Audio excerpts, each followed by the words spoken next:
What's going on, everybody? I'm glad to see you all back here with us for another episode of Freedom Side Chats. And you know how we do it here. And because God is the greatest power, we shall never be defeated. Thank you all again for joining us. Share this now. Get this conversation out here. I think you're really going to enjoy this one.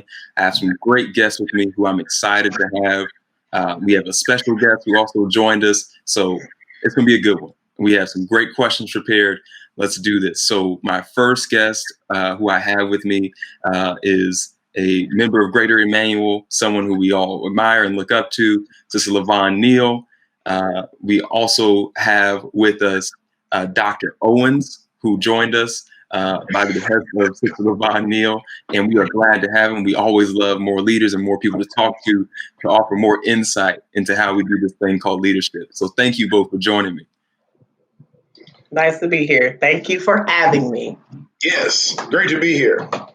Wonderful. I was thinking about this, and I was talking with LaVon about this leading up to it, and she asked, were there any questions that you had thought of prior to?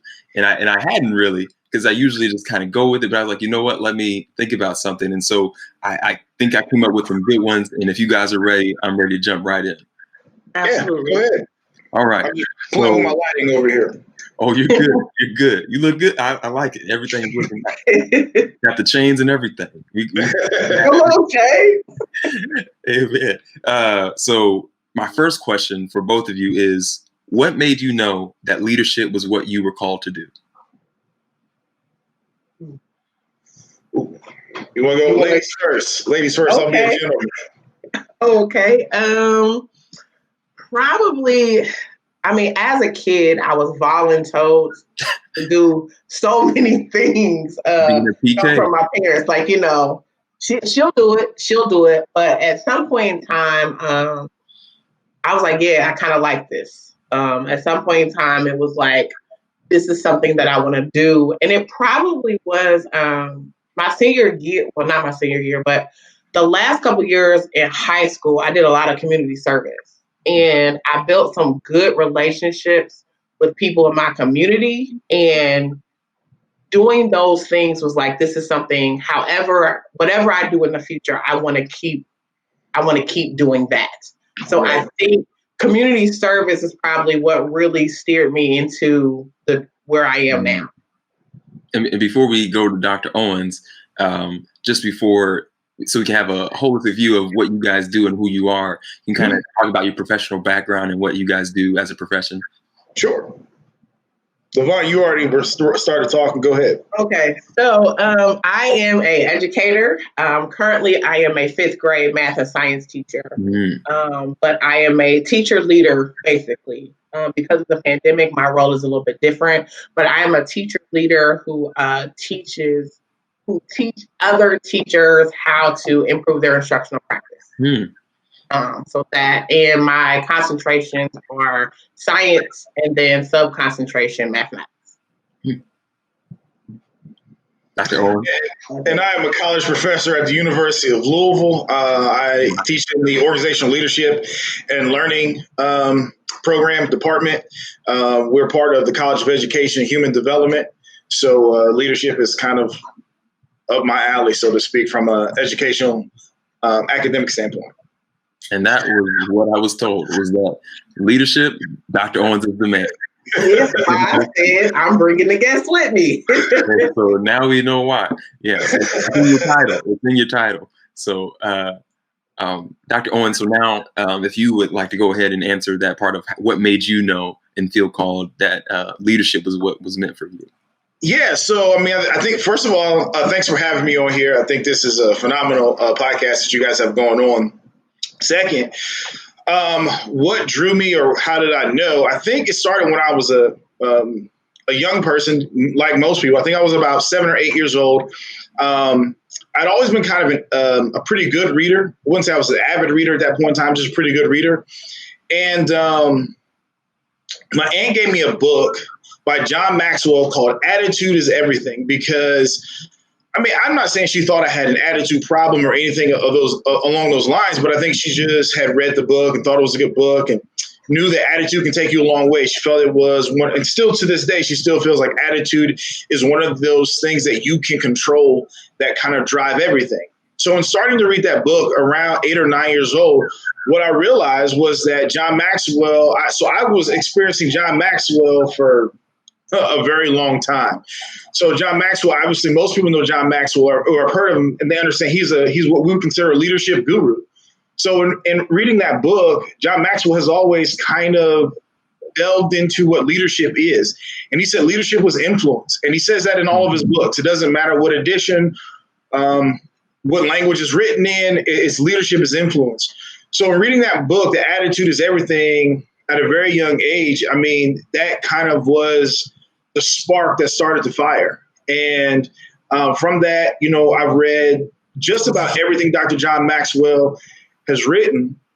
On top of the fact, it started making me look at other writers, authors, leaders, understanding what leadership is, what leadership isn't, understanding the difference between leadership and management. So that Attitude is Everything book, it really started a fire, so to speak, in my life that really hasn't been put out yet, obviously, because I sit as a professor at the University of Louisville, teaching professionals and non-professionals, undergraduates and graduate students, about the importance of leadership and what it really is and what it means, and you know how do you know if you are, if you're not. So that's a long answer to a short question, but it started with John Maxwell and is kind of catapulted into literally hundreds of different areas in my life.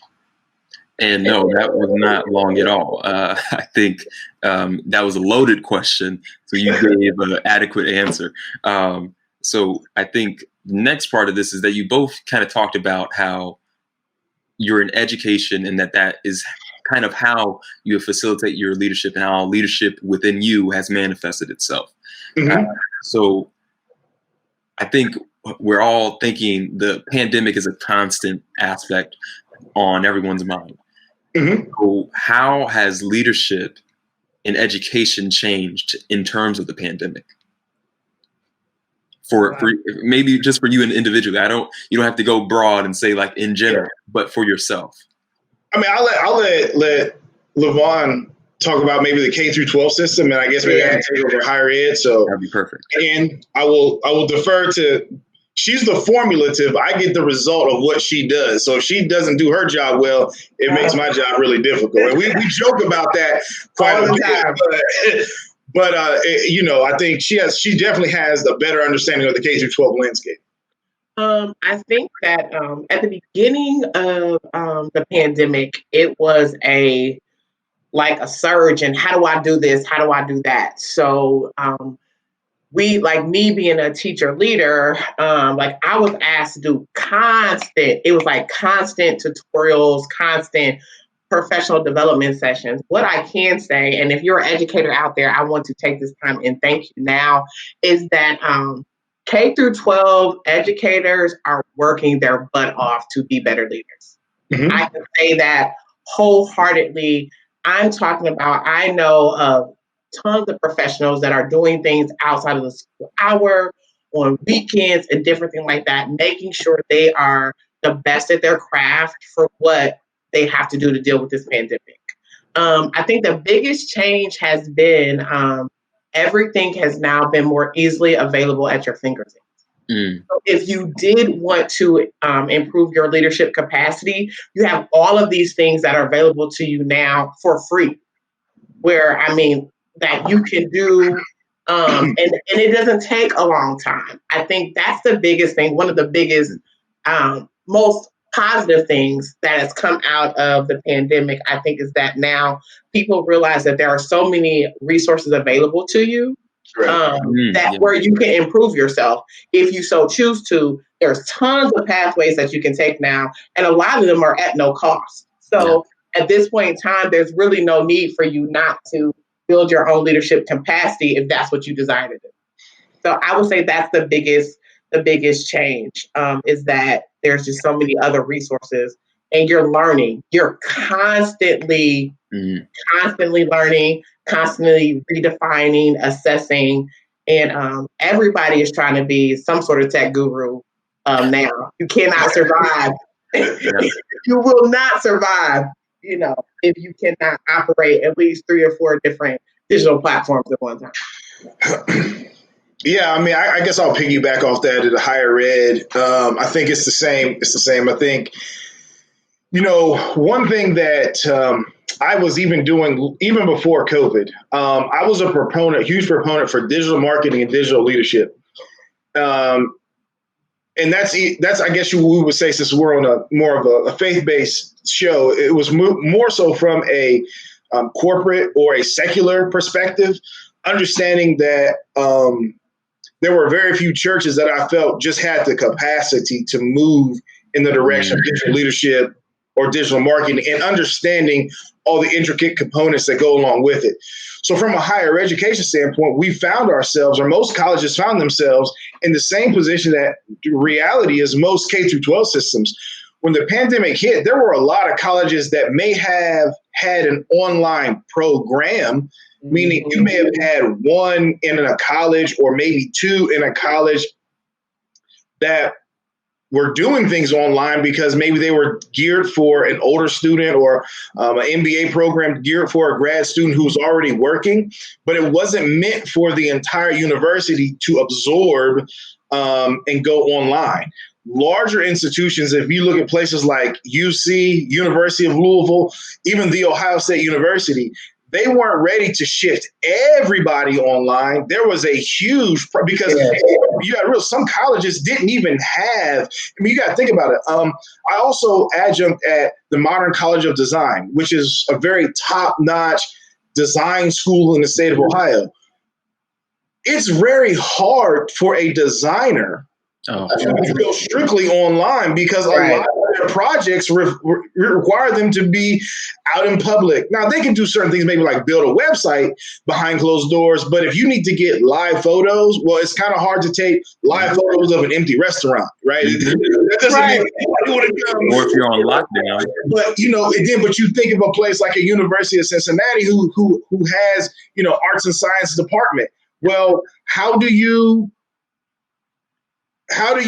do your biological study, whatever it is, and you can't be there? You can't do biology in the kitchen or in your office. It's impossible. You need to be somewhere looking at it, observe. Yeah, you need to be in the lab doing that work. So it's really hard for colleges. Now, in some areas, maybe like in business, you can get away with that. Leadership, I guess it just depends on, how savvy you are. But from how did COVID impact? I think what it did was, I use this term all the time. I say, when certain things happen, you will either treat them as a disruption or an interruption. A disruption spawns you or spurs you towards innovation, takes you to go to different measures of how you want to see things done in your organization or within your church. So a disruption, it spurs creativity in your organization.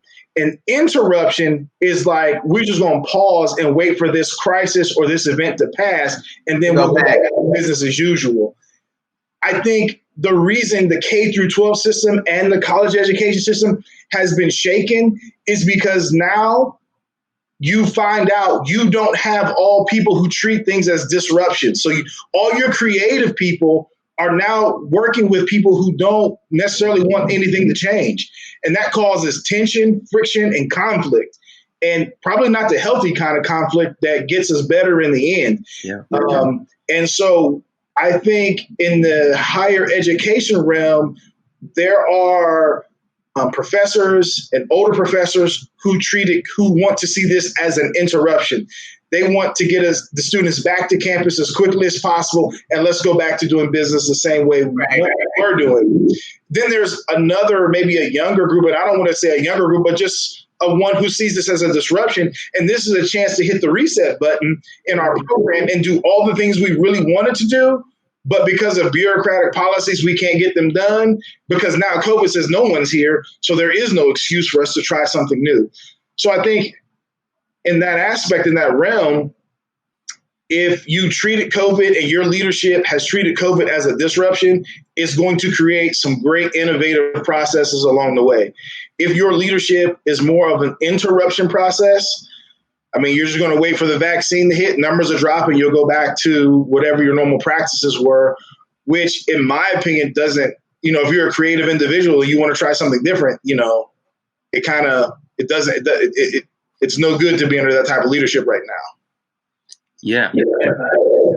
I think before I go into how, especially based on the things that you said, I definitely wanted to chime in on how this has affected at least the student aspect of education. Mm-hmm. So before I say that, please share this conversation, get this out there to those who I feel like this one is going to go a little bit more deeper. We have a lot of things to talk about. There's so many things coming out. So please share, get it out there, let other people know. For me, I'm a student at the University of Cincinnati in the communication psych program. And I just, there were professors who were amazing professors. Mm-hmm. And they are so good at their job. Right. As soon as it shifted, you realize these were old professors. These are people in their 60s and 70s who have been doing it one way for 30 years. And now literally the whole landscape, their whole style of teaching shifted. Or I had professors who they love to do lectures in person. They love engaging with the students. They love looking at them, getting them to laugh and see that. But now they're on Microsoft Teams or Zoom trying to get that same engagement. Not working. It's killing them because they're just like, I don't enjoy this. Like, I don't have my job right now. And then you have students who are a straight A student in person. And then as soon as that shift happened, they become a 3.5 or a B student. Right. And that shifts everything for them. And so I had some friends who, after we had that major shift in the middle of the semester last year, who just said, I'm taking a gap year. I can't do it this way. They felt like this wasn't it, I can't function in this system. And it just threw everything off. And so what was interesting for me personally was that we just finished the semester at Cincinnati. This was my best semester in school ever. Nice. Ever. I got all 95s and above. And this isn't to brag. It was more shocking than it was cool. If you want to switch to University of Louisville, I will make sure we accept you. I just want to put that out there right now. I just want to put that out there. We want bright minds too. Okay? I'm not taking away from the Bearcats. I love the Bearcats, but hey, you see the Cardinal. Yeah, I see it. Almost the same school colors. As soon as you said Louisville, I was like, that's on my list for grad school because that's what I'm doing now. Hey. But, it just, it was, and so like I said, not to say that to brag, but something was good for me, obviously, in that system that I was unaware of. Right. But it could have easily been the opposite, where I could have had one of the worst semesters of my life. Right. Which I've also known people who have been having that issue. So I guess this is not one of the questions that I prepared, but we always are open to changing it if the conversation presents itself. Right. How have you tried to deal with helping your students adjust as teachers and educators? Because you are obviously trying to adjust yourself, but part of your job is making sure that your students are learning at an adequate level. Right. So how's that shift been for you all? That's a good question. So a little bit more background before I give this answer. So the position that I'm in this year, teaching 5th grade, let me say that I have not taught anyone younger than 13 or 14 in about 13 or 14 years. Wow. So I had to go completely back to little babies. And I was already a tech savvy teacher. A lot of technology was integrated in both my mathematics and my science courses. So that wasn't the problem. My issue was that I had to take my standards back down to 5th grade and realize how much they could handle that was appropriate for them. Because, when it was like, oh, we're online, I'm like, cool, I can do this, I can do that. And I wasn't able to do all the things that I wanted to do. But I had to step back and think about what am I going to get the biggest bang for my buck? Because everything that is out there, all these things, I'm like, nope, I need to stick to a couple things that they can do well, that they will continue to be successful, that they can learn.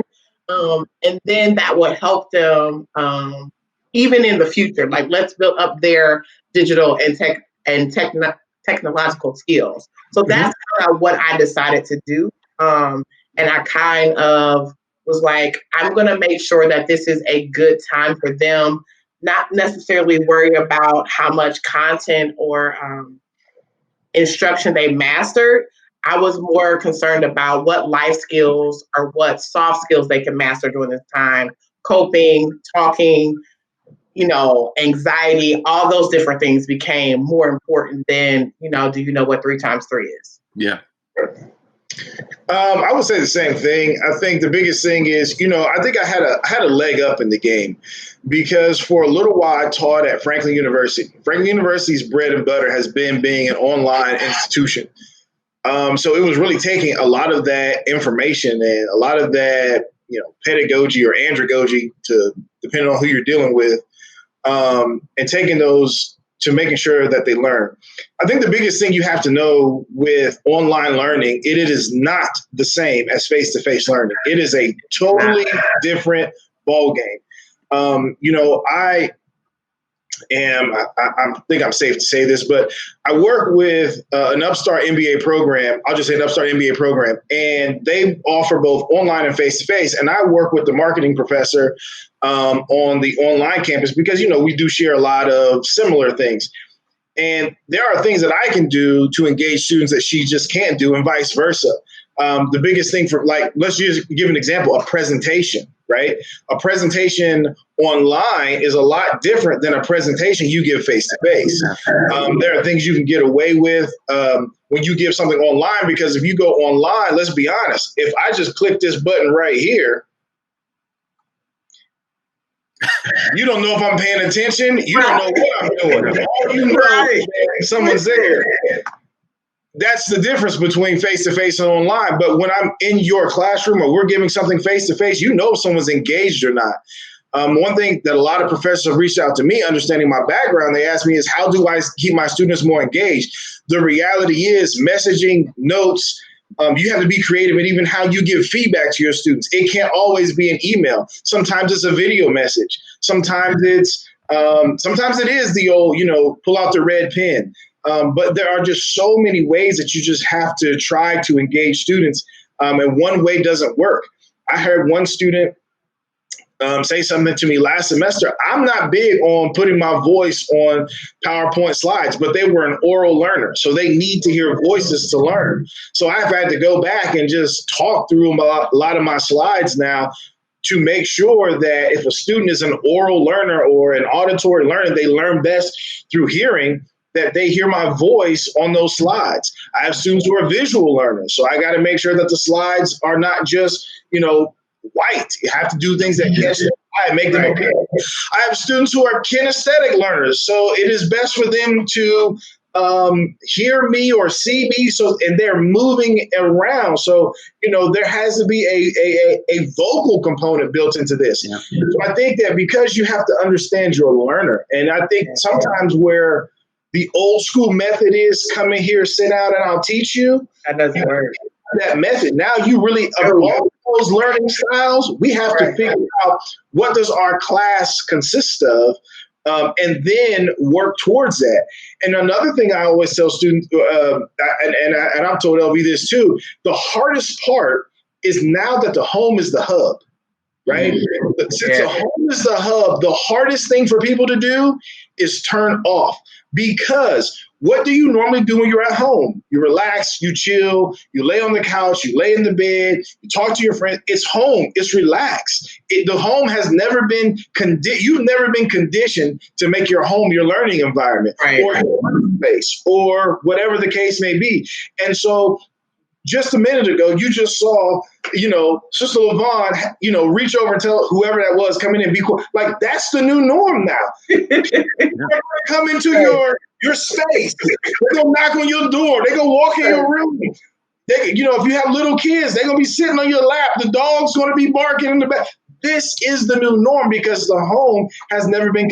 And if, as educators, we don't understand that, I think you've already lost the battle before you even start the class. Yeah. Right? And you have to understand they're at home.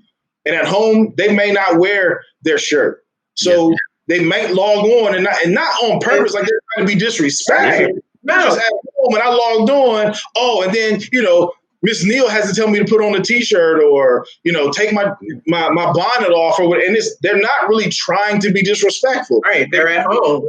Yeah.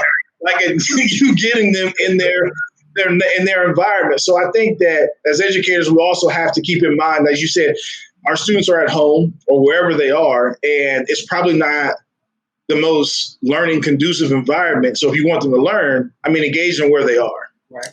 I would tell you, I would wake up sometimes, had a class at 10, woke up at 9:55, rolled out of that bed, right into that desk chair, logged in, and there I am.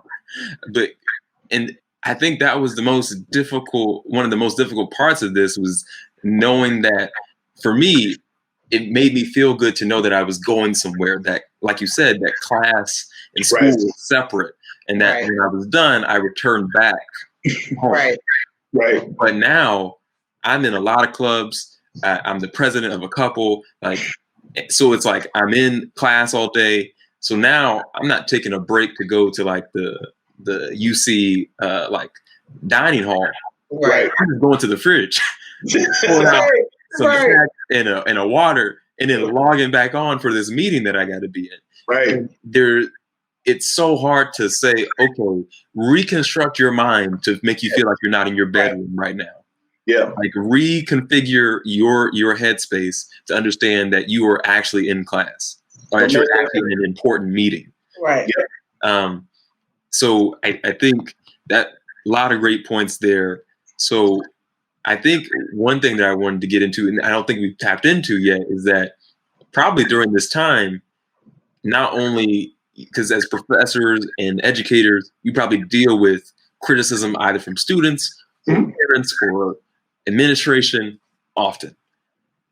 And I'm sure now, with being in this pandemic situation, people aren't too happy. There's a lot of tension. People are already on edge. That criticism has taken a new form, a new beast, you might say. And that is a part of leadership, something that we've talked about on the show during this series often. How do you lead in the face of criticism, especially with this new environment that we're in? That's a great question. I will say this, and I wanted to bring this point up earlier. The school district that I work for, we have adopted this saying of making sure that you allow your coworkers, yourself, and your students grace and mercy. And I think that that has been, I think, the one thing that I probably will keep with me after the pandemic is allowing other people that I serve grace and mercy.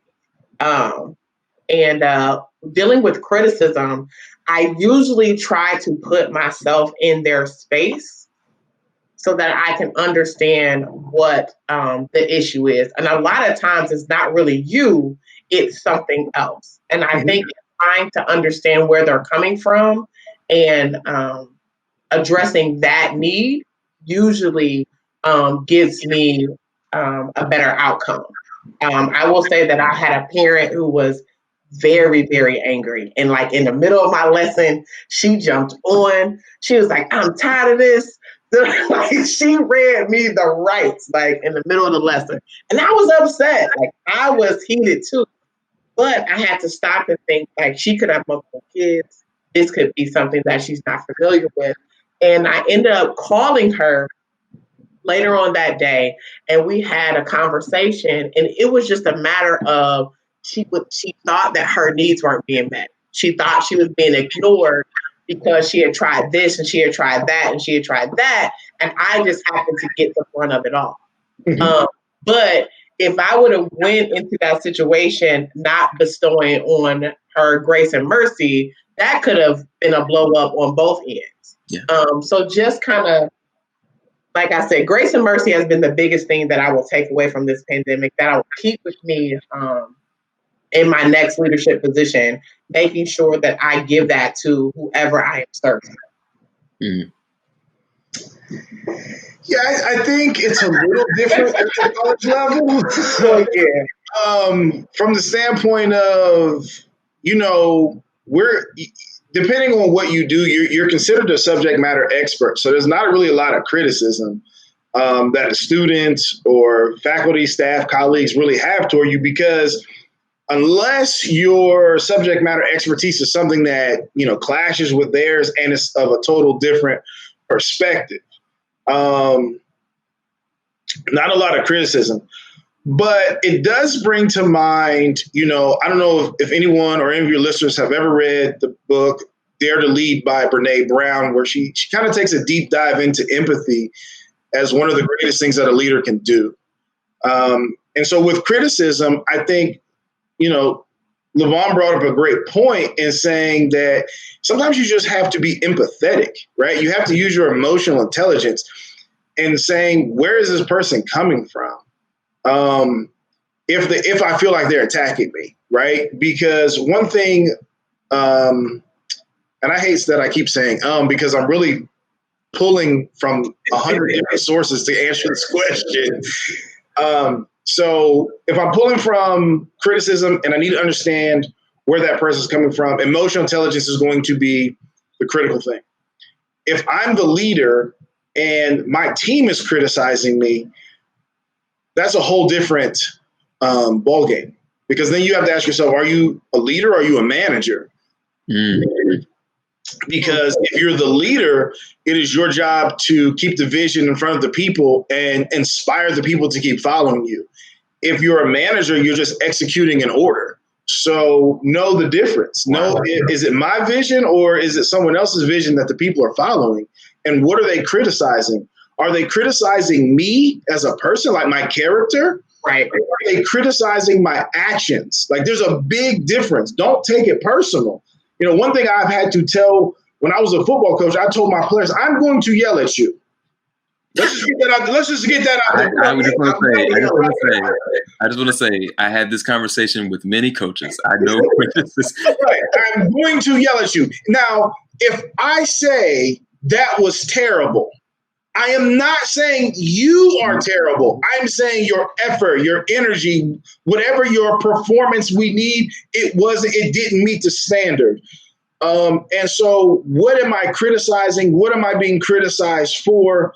And I think it depends on the position that you're in.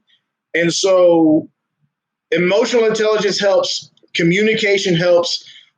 Dave Ramsey has a statement that says, to be clear is to be kind. To be unclear is to be unkind. So sometimes you have to check and say, did I explain this in a way that people understand? Because if not, I'm being unkind to them. So if they're unkind back to me, I shouldn't have the right to snap back, so to speak. Man. So if you're clear from a communication standpoint, you're good. And the last point I'll make about criticism is that, so when I did my research, my dissertation research, I actually used communication as one of my foundation focal points.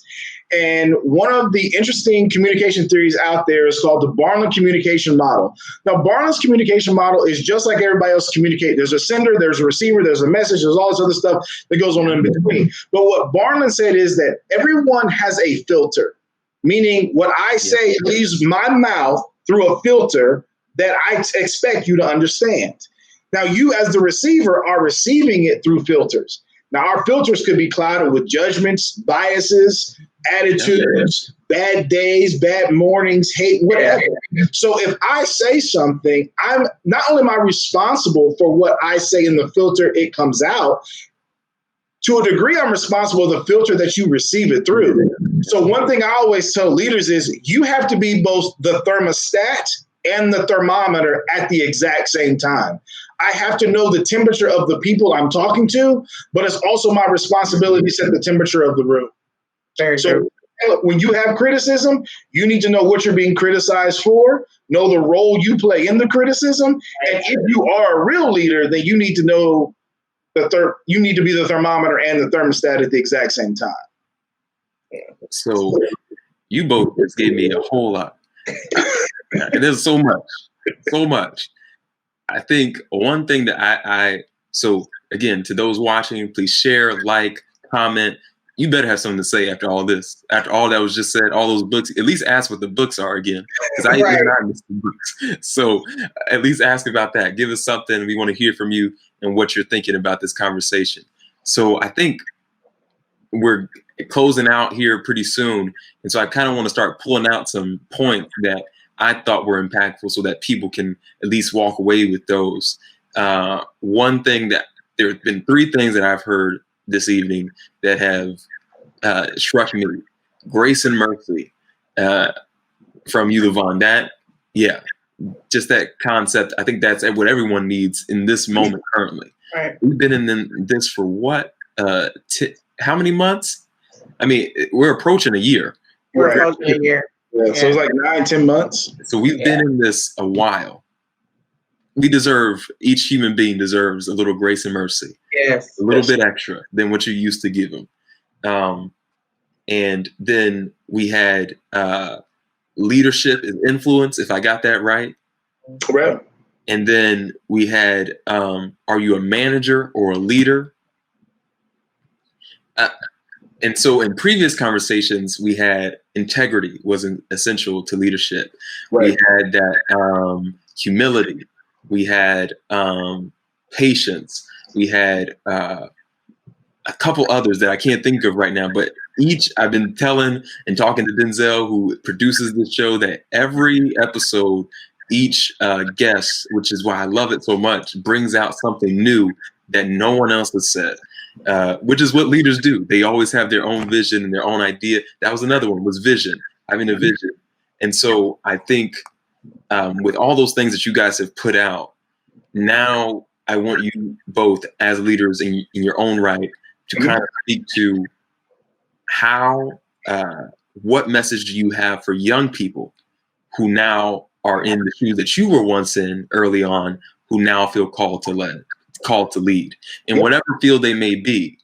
But based on the conversation, we've talked about criticism, we've talked about the pandemic, we've talked about what it felt like to be called to do this.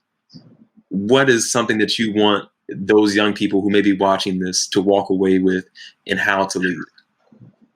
Okay. So I will go, and I would say what I would like to leave young leaders with is the word relationship. And making sure that you are building positive, strong relationships. So our guest is not going to toot his own horn, but he reads a book every 15 days.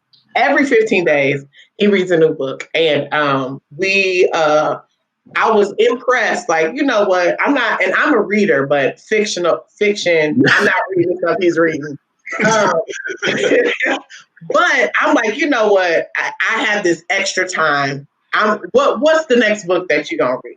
So there was a book that we read, and one of the things in the book talked about, I think it was it staking? Is that right? Staking. I knew that's where he was going. It was called staking, and having someone that is invested in you and building on that. And what I would leave to young leaders is, who's staking you? Like, who's spending their time with you? Who's taking time to invest in you? And if you look around and there's nobody staking you, or you don't have anyone invested, then try to get there. Like, I need for young leaders to build strong, positive relationships with anybody and everybody that you can. Now, you may not be able to get Oprah or whoever the case may be, but there is someone around you that has staked their time and their love and their money. They have staked in you, and capitalize on that. Don't just blow by that. Take time, capitalize on that, and be intentional about it. So that's what I would leave. If I were to give advice to young people, I would say there's probably 2 or 3 things. One, don't be afraid to fail, right? Like, you are not going to get this right the first go round. Go out there and try and do something. And if you fail, write down everything you would do differently if you ever get the opportunity again. And I promise you the opportunity will come again. And if you fail again, that's okay. Write all those things down too. Right. And when it's all said and done, you'll have a notebook or journal. You may not know everything to do, but your journal will tell you everything what you should not do. You have to know. So don't be afraid to fail. I think we live in an environment of social media and everything where everyone wants instant gratification. So I got to win. I got to succeed now. No, you don't. You don't. Depending on how young you are, you don't. It doesn't really matter how old you are. Don't be afraid to fail. Go do something and fail at it. Fail miserably if you have to. The second thing is don't lose your faith. Right? You mentioned if you feel like you are called to lead, that means you heard a voice. So you're beckoning to a call.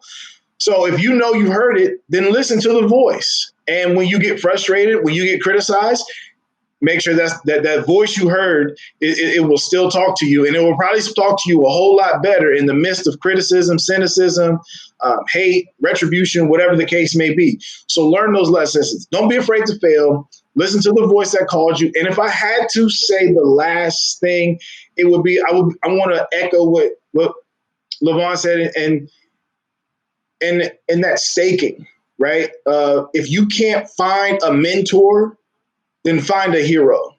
And what's the difference between a mentor and a hero? Well, a mentor is an actual person that's going to invest their time, effort, energy, and money into you. A hero is someone that you may not ever physically meet, but you can always resound or resort or use them as a fail-safe in your system. Meaning, a lot of times we see people with the WWJD bracelets. What would Jesus do? Well, that's a hero's mentality, right? Because you don't really know what Jesus would do. You just either have to read the Bible or go off, is this right? Is this wrong? Is it ethical? But Jesus is the ultimate example, but we can use other people. You can use Jeff Bezos and Amazon. You can use, Steve Jobs and Apple. You can use, Tim Cook and Apple. Steve Jobs passed away. You can use, plenty of people, Oprah, Tyler Perry, depending on what your skill set and your talent. There are people out there that you can say, this is a hero of mine, and I want to know what would they do. And so those would be the things I would say. Don't be afraid to fail. Make sure you're listening to the voice that called you. And then third, if you can't find a mentor, get a hero and go out and live it and try it. And if it works, great. And if it doesn't, I hope you're creating a journal, because I'll read your book in probably the next 15 days if you publish it. You will. You will. And so I think 2 things that I want to add before we close out here is faith is the substance of things hoped for and the evidence of things not seen, and that all things are working together for the good of them that love it. Those 2 things that I think sum up what you both said, that things may fall apart. You may not find people who support you, but if you keep working and you have faith and you keep hope and you keep believing that it's going to work out, in due time, God will provide those things. And that all these things, the failures, the successes, there will be a lot more failures, but the successes will, in the glory and the praise and the honor and the humility that you will gain from the failure and successes together will create a person that you will be so proud of as an individual. So take all those things and use them together. I just want to say thank you to you both so much. This has been enlightening for me. I'm going to take that advice. I'm going to take all the things you guys said and apply them to myself. I really enjoyed this conversation. Dr. Owens, you are welcome back anytime. We would love to have you. LaVon, you as well. there's so much more that you guys talk about that I would love to continue on, but we have, of course, limited time. But again, thank you so much for sacrificing and coming out and having this conversation with me and with us, with our audience. So to the audience, thank you for watching. Continue to watch. We're going to keep this thing going, this leadership series. There are more people. I'm telling you, I know a lot of leaders. By the grace of God, I just know a lot of people. And I'm going to keep bringing them on to talk to you all and let them keep giving you your insight. And as you see, if you've been watching, each of them bring their own idea and their own thoughts to the table. And each time it's been something different that we've been able to pull from it. So we're going to keep going and keep looking for new insight. So thank you all for watching. And you know how we do it here. Whose side are you on? I'm on the freedom side. See y'all.